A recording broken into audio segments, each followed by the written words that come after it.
இப்போ ஏஐ வேர்ல்டில் கான்ட்ரவர்சி என்னன்னா, ஓப்பன் வெயிட் ஏஐ மாடல்ஸ்க்கு சப்போர்ட் பண்ணி ஏஐ உலகத்தில் இருக்கிற பெரிய கம்பெனிஸ் எல்லாமே ஒரு லெட்டர் சைன் பண்ணாங்க. ஆனால் ஒரு மேஜர் ஏஐ கம்பெனி மட்டும் இந்த கொயிலேஷனில் சேரவே இல்லை. அது ஆண்ட்ரோபிக். ஏன் ஆண்ட்ரோபிக் சைன் பண்ணலை, அதுக்கு பின்னாடி என்ன நடந்துச்சுன்னு வாங்க பார்க்கலாம். இந்த ஹோல் ஸ்டோரிக்கு முக்கியமான காரணமே கிமி K3. மூன்ஷாட் ஏஐ ரிலீஸ் பண்ண கிமி K3 ஒரு பெரிய ஓப்பன் வெயிட் ஏஐ மாடல். இந்த மாடலோட பர்ஃபார்மன்ஸும் பல லீடிங் ஏஐ மாடல்ஸ்க்கு போட்டியாக இருந்துச்சுன்னு கிளைம் வந்துச்சு. முக்கியமாக இந்த மாதிரி பவர்ஃபுல் ஏஐ மாடல்ஸை ஓப்பன் வெயிட்டாக ரிலீஸ் பண்ணுறது யாரோட கையில் இருக்கணும்னு பெரிய டிபேட்டே கிரியேட் ஆச்சு. இதனால Chinese open weight AI models மேலே ரெஸ்ட்ரிக்ஷன் கொண்டு வரணும்னு அமெரிக்கன் கவர்மெண்ட்லேயும் ஒரு டிஸ்கஷன் நடந்ததா ரிப்போர்ட் வெளியில் வந்துச்சு. இப்போ இந்த சூழ்நிலை தான் NVIDIAவோட CEO ஜென்சன் வாங் இந்த ஓப்பன் வெயிட்ஸ் மாடலுக்கு சப்போர்ட் பண்ணி ஒரு ஓப்பன் லெட்டரை வெளியிட்டாரு. இப்போ இந்த லெட்டரில் முக்கியமான ஆர்குமெண்ட் என்னன்னா, ஓப்பன் வெயிட் ஏஐ மாடல் மேலே ப்ரீ மெச்சூர் ரெஸ்ட்ரிக்ஷன் கொண்டு வரக்கூடாதுன்னு. ஏன்னா ஓப்பன் வெயிட் மாடல்ஸ் இன்னோவேஷன்ஸை இன்க்ரீஸ் பண்ணலாம், காம்படிஷனை இன்னும் இம்ப்ரூவ் பண்ணலாம், டெவலப்பர்ஸ்க்கு இன்னும் அதிகம் கண்ட்ரோல் கொடுக்கலாம்னு, பிளஸ் அதோட அமெரிக்கன் ஏஐ லீடர்ஷிப்ஸ்க்கும் இது உதவலாம்னு சொன்னாரு.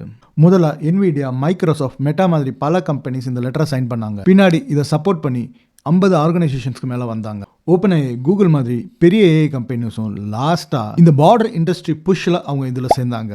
இலான் மஸ்க் இதுக்கு பப்ளிக்லி சப்போர்ட் கொடுத்தாரு. ஆனால் ஆண்ட்ரோபிக் மட்டும் சப்போர்ட் பண்ணலை. அதனால் உடனே இன்டர்நெட்டில் ஒரு கேள்வி வந்துச்சு, ஓப்பன் வெயிட் ஏஐ மாடல்ஸ்க்கு ரெஸ்ட்ரிக்ஷன் வந்தால் அதனால் யாருக்கு அட்வான்டேஜ் கிடைக்கும்னு. பட் இதுக்கு ஆண்ட்ரோபிக்கோட CEO என்ன பதில் சொன்னார்னா, we have never advocated for a ban on open weight models.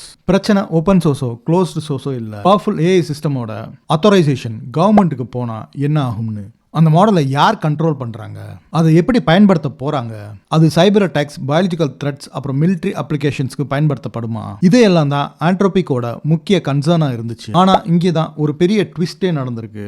American கவர்மெண்ட்டோட புது ஏஐ பாலிசி ஃப்ரேம்வொர்க்கில் சில ரிப்போர்ட்ஸ் படி அட்வான்ஸ்டு க்ளோஸ்ட் ஏஐ மாடல்ஸ்க்கு சேஃப்டி டெஸ்டிங் வரலாம், ஆனால் ஓப்பன் வெயிட் மாடல்ஸ்க்கு இந்த டெஸ்டிங் அப்ளை ஆகாது. அதாவது ஆரம்பத்தில் ஓப்பன் வெயிட் ஏஐ மாடல் தான் அதிக ரெகுலேட்டரி ப்ரெஷர் ஃபேஸ் பண்ண போகுதுன்னு நினச்சோம். பட் இப்போ நடந்தது அதுக்கு ஆப்போசிட்டா. Open weight models are completely exempted with no review at all. இந்த மாதிரி ஏஐயோட இன்ஃபர்மேஷன்ஸ்க்கு நம்ம சேனலை சப்ஸ்கிரைப் இல்லை ஃபாலோ பண்ணுங்கள்.